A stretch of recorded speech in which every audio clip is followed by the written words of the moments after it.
The big segment tonight, as we've been reporting, the radical left is growing bolder in America. Yesterday, Secretary of State Rice was confronted by an anti-war demonstrator who got up close and personal.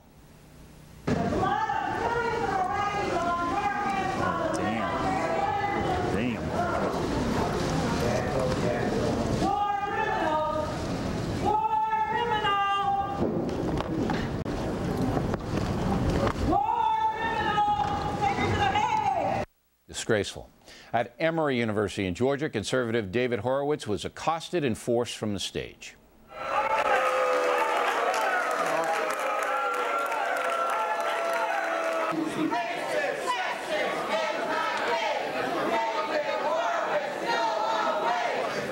Those fascists wouldn't let Mr. Horowitz speak, and he had to leave the university. Now, all of this is happening because of far-left internet sites and columnists like Rosa Brooks at the LA Times. Today, Ms. Brooks, who works for George Soros, a fact the LA Times has not told its readers, wrote that President Bush and Vice President Cheney should be treated like psychotics. That kind of irresponsible rhetoric has led the LA Times to financial ruin, but does encourage dangerous radical action, in my opinion. Joining us now from Washington, Liz Chatteron, a Democratic strategist. So where is the line, Liz? Do you support the radicals who do these kinds of things? I even did it to Bill Maher on his program. Well, I'm not sure I would call them radicals. I think they're people who are desperate to have their voice heard.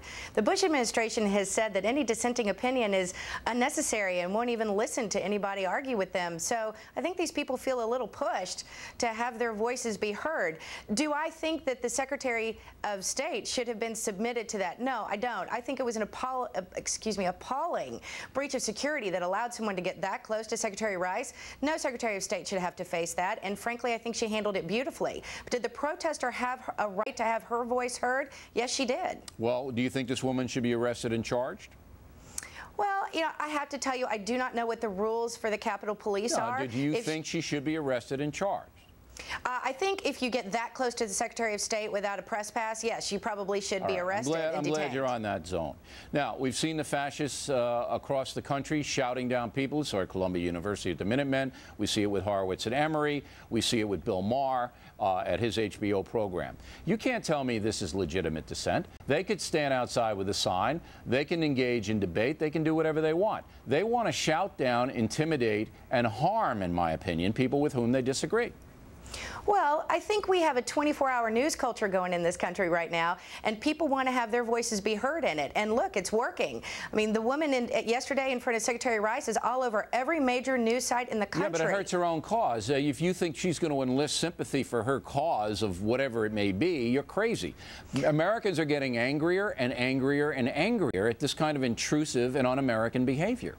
Well, I also think Americans are getting angrier and angrier and angrier at a war that is out of control. Well, you're wrong, because the war is getting better. There wasn't anybody killed last week in Iraq. You're absolutely wrong. It's not out of control. And I'm not saying that you shouldn't oppose the war. I think that's an absolutely legitimate point of view. I've been critical of some aspects of that war. But to tell me that you are justifying this kind of anarchy because somebody doesn't like the war, your whole system breaks down then. Well, Bill, I'm justifying that Americans have a right to free speech. And as long as you are not endangering the life of another... What about David Horowitz free speech? Doesn't he have a right? He was invited to that university, traveled there, and he couldn't talk. What about that? Well, I can't speak for why Mr. Horowitz eventually left, but I would think that... I just showed you and told you why he left. He was shouted down and couldn't give his speech. Well, then next time, I don't think I would accept an invitation to Emory University. All right, so let me get this straight. You sympathize with the protesters for their freedom of speech, but you're telling David Horowitz, who got shouted down and wasn't allowed to speak, that next time you shouldn't go there, David. Is that what you're doing, Liz? Well, Bill, what I'm saying is that everyone has the right to free speech. And I'm sorry that Mr. Horowitz didn't get to finish his speech. But the protesters... Are you really sorry? I am sorry. Would you condemn the people that do that? Right. If you're really sorry, would you condemn the people that did that? No, I will not condemn anyone who speaks out about their beliefs. I don't know if I can really take your sorry as sincere if you don't condemn that kind of un-American action. But Liz, you know what? I like your free speech. It's always interesting to debate with you, and we appreciate you coming on. Thank you, Bill.